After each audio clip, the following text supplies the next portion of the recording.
Hello friends, ಇವತ್ತು ನಾನು ನಿಮ್ಮ ಜೊತೆ 3 ರೆಸಿಪಿಗಳನ್ನು ಶೇರ್ ಮಾಡ್ಕೊಳ್ತಾ ಇದ್ದೀನಿ. ಅದೇನೆಂದರೆ ರಾಗಿ ಮುದ್ದೆ, ಮೀನು ಸಾರು ಹಾಗೆ ಸಿಗಡಿ ಫ್ರೈ. ಸೊ ಬನ್ನಿ ಫ್ರೆಂಡ್ಸ್, ಹಾಗಾದರೆ ನೋಡೋಣ ಈ 3 ರೆಸಿಪಿಗಳನ್ನು ಯಾವ ಥರ ಮಾಡ್ಕೊಳ್ಳೋದಂತ.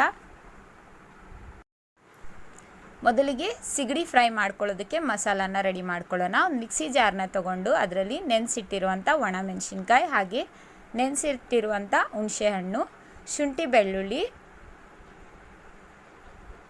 ಹಾಗೆ ಅರಿಶಿನದ ಪುಡಿ, ರುಚಿಗೆ ತಕ್ಕಷ್ಟು ಉಪ್ಪು ಹಾಗೆ ಸ್ವಲ್ಪ ನೀರನ್ನು ಸೇರಿಸ್ಕೋಬೇಕು. ನಾನಿಲ್ಲಿ ಹುಣಸೆ ಹಣ್ಣನ್ನು ನೆನೆಸಿಟ್ಟಿರುವಂಥ ನೀರನ್ನು ಸೇರಿಸ್ಕೊಳ್ತಾ ಇದ್ದೀನಿ. ಇವಾಗ ಇದನ್ನು ರುಬ್ಕೋಬೇಕು ಫ್ರೆಂಡ್ಸ್. ನೋಡಿ, ಈ ಥರ ರುಬ್ಕೋಬೇಕು. ಇವಾಗ ಈ ಸಿಗಡಿನ ನಾನು ಸ್ವಲ್ಪ ಅರಿಶಿನದ ಪುಡಿ ಹಾಗೆ ಉಪ್ಪನ್ನು ಹಾಕಿ ತೊಳೆದಿಟ್ಕೊಂಡಿದ್ದೀನಿ. ಇವಾಗ ಇದಕ್ಕೆ ಈ ಮಸಾಲೆನೆಲ್ಲ ಚೆನ್ನಾಗಿ ಹಾಕಿ ಮಿಕ್ಸ್ ಮಾಡ್ಕೋಬೇಕು. ಮಿಕ್ಸ್ ಮಾಡಿಬಿಟ್ಟು ಇದನ್ನು ಒಂದು 10 ನಿಮಿಷ ನೆನೆಯೋದಕ್ಕೆ ಸೈಡ್ಗೆ ಇಟ್ಬಿಡಬೇಕು ಫ್ರೆಂಡ್ಸ್. ನಂತರ ಇದನ್ನು ಫ್ರೈ ಮಾಡ್ಕೋಬೇಕು.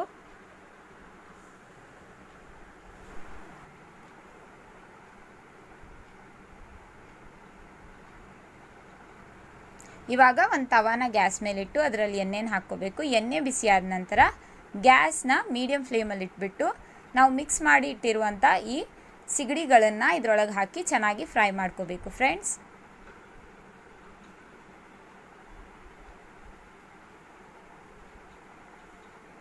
ಎರಡು ಸೈಡಲ್ಲಿ ಚೆನ್ನಾಗಿ ಫ್ರೈ ಮಾಡ್ಕೋಬೇಕು.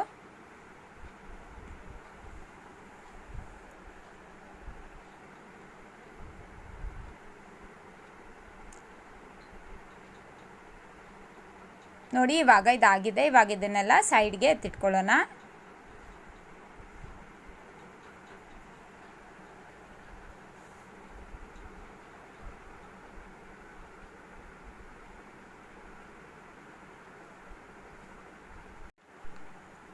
ಇವಾಗ ಮೀನು ಸಾರು ಮಾಡೋದಕ್ಕೆ ಒಂದು ಮಿಕ್ಸಿ ಜಾರ್ನ ತಗೊಂಡು ಅದರಲ್ಲಿ ನೆನೆಸಿಟ್ಟಿರುವಂಥ ಒಣ ಮೆಣಸಿನ್ಕಾಯಿ ಹಾಗೆ ಧನಿಯಾ,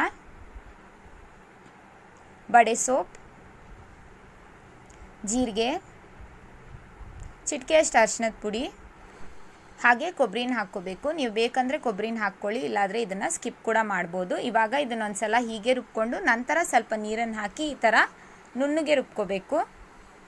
ಇವಾಗ ಒಂದು ಪಾತ್ರೆನ ಗ್ಯಾಸ್ ಮೇಲಿಟ್ಟು ಅದರಲ್ಲಿ ಎಣ್ಣೆನ ಹಾಕ್ಕೋಬೇಕು. ಎಣ್ಣೆ ಬಿಸಿ ಆದ ನಂತರ ಅದರಲ್ಲಿ ಮೆಂತೆಕಾಳನ್ನ ಹಾಕ್ಕೋಬೇಕು.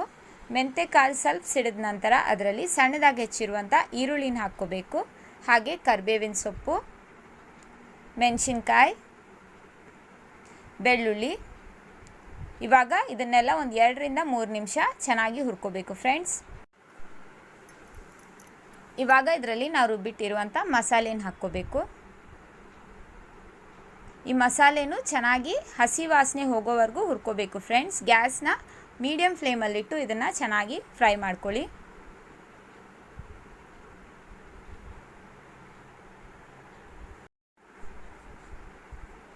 ನೋಡಿ, ಈ ಥರ ಚೆನ್ನಾಗಿ ಫ್ರೈ ಮಾಡ್ಕೋಬೇಕು.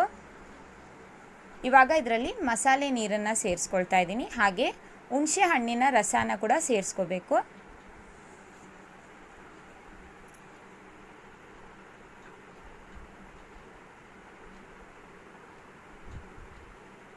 ಹಾಗೆ ರುಚಿಗೆ ತಕ್ಕಷ್ಟು ಉಪ್ಪು, ಸಣ್ಣದಾಗಿ ಹೆಚ್ಚಿರುವಂಥ ಟೊಮೆಟೊ ಹಾಗೆ ಸ್ವಲ್ಪ ನೀರನ್ನು ಸೇರಿಸ್ಕೊಳ್ಳೋಣ. ಇವಾಗ ಇದನ್ನೆಲ್ಲ ಚೆನ್ನಾಗಿ ಮಿಕ್ಸ್ ಮಾಡಿ ಕುದಿಯೋದಕ್ಕೆ ಬಿಟ್ಬಿಡಬೇಕು ಫ್ರೆಂಡ್ಸ್.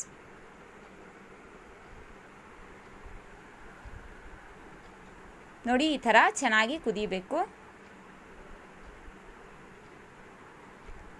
ಇವಾಗ ಇದರಲ್ಲಿ ಕಟ್ ಮಾಡಿರುವಂಥ ಮೀನನ್ನು ಹಾಕ್ಕೊಳ್ಳೋಣ.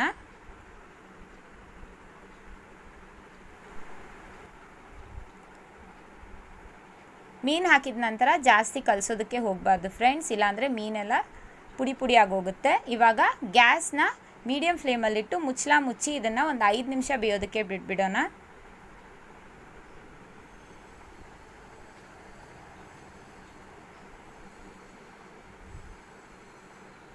ಫ್ರೆಂಡ್ಸ್ ನೋಡಿ, 5 ನಿಮಿಷದ ನಂತರ ಮೀನು ಸಾರು ರೆಡಿಯಾಗಿದೆ.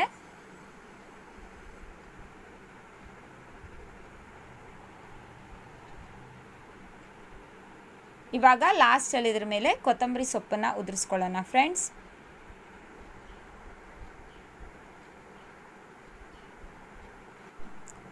ಇವಾಗ ರಾಗಿ ಮುದ್ದೆ ಮಾಡೋದಕ್ಕೆ ಮುಂಚೆನೇ ಮಾಡಿಟ್ಟಿರುವಂಥ ಅನ್ನನ ತಗೋಬೇಕು.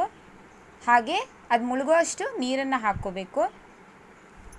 ಹಾಗೆ ಸ್ವಲ್ಪ ಉಪ್ಪನ್ನು ಸೇರಿಸ್ಕೋಬೇಕು. ಇವಾಗ ಈ ಅನ್ನ ಎಲ್ಲ ಚೆನ್ನಾಗಿ ಮೆತ್ತಗಾಗೋ ಮಟ್ಟ ಇದನ್ನು ಕುದಿಸ್ಕೋಬೇಕು ಫ್ರೆಂಡ್ಸ್.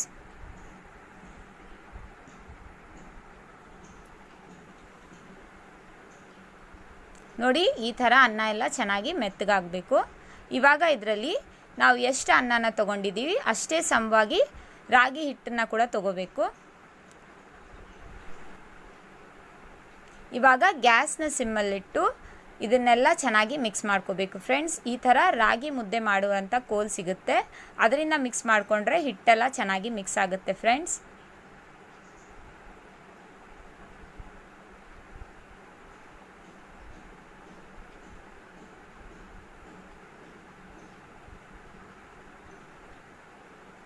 ನೋಡಿ, ಈ ಥರ ಚೆನ್ನಾಗಿ ಮಿಕ್ಸ್ ಮಾಡಿಕೊಂಡು ಗ್ಯಾಸ್ನ ಸಿಮ್ಮಲ್ಲಿಟ್ಟು ಮುಚ್ಚಳ ಮುಚ್ಚಿ ಒಂದು 5 ನಿಮಿಷ ಬೇಯೋದಕ್ಕೆ ಬಿಟ್ಬಿಡಿ.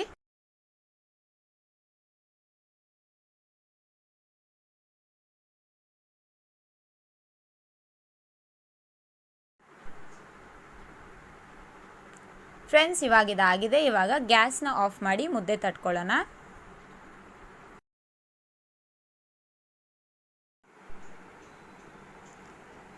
ಇವಾಗ ನಾವು ಮಾಡಿಟ್ಟಿರುವಂಥ ಮುದ್ದೆ ಮಿಶ್ರಣನ ಸ್ವಲ್ಪ ತಗೊಂಡು ಲೈಟಾಗಿ ಕೈನ ತಣ್ಣೀರಲ್ಲಿ ಅದ್ಬಿಟ್ಟು ಉಂಡೆ ತಟ್ಕೊಳ್ಳಿ.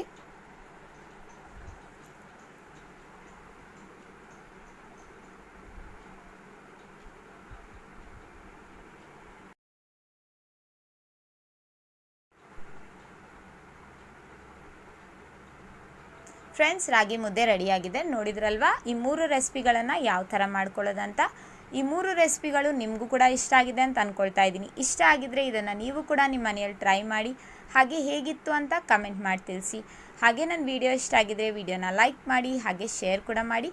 ಹೊಸಬ್ರಾಗಿದ್ದರೆ ಮರೆಯದೆ ನನ್ನ ಚಾನಲ್ನ ಸಬ್ಸ್ಕ್ರೈಬ್ ಮಾಡಿ ಫ್ರೆಂಡ್ಸ್. ಹಾಗೆ ಪಕ್ಕದಲ್ಲಿ ಕಾಣಿಸುವಂಥ ಬೆಲ್ ಐಕನ್ನು ಕೂಡ ಪ್ರೆಸ್ ಮಾಡಿ, ಅದರಿಂದ ನಾನು ಹಾಕುವಂಥ ಎಲ್ಲ ವೀಡಿಯೋಸ್ನ ನೋಟಿಫಿಕೇಷನ್ ನಿಮಗೆ ಮುಂಚಿತವಾಗಿಯೇ ಸಿಗುತ್ತೆ. ಸೊ ಹಾಗಾದರೆ ಇವತ್ತಿನ ವೀಡಿಯೋದಲ್ಲಿ ಇಷ್ಟೇ. ಮುಂದಿನ ವೀಡಿಯೋದಲ್ಲಿ ಮತ್ತೊಂದು ಹೊಸ ರೆಸಿಪಿಯೊಂದಿಗೆ ಸಿಗೋಣ. ಅಲ್ಲಿವರೆಗೂ ಟೇಕ್ ಕೇರ್ ಅಂಡ್ ಬಾಯ್.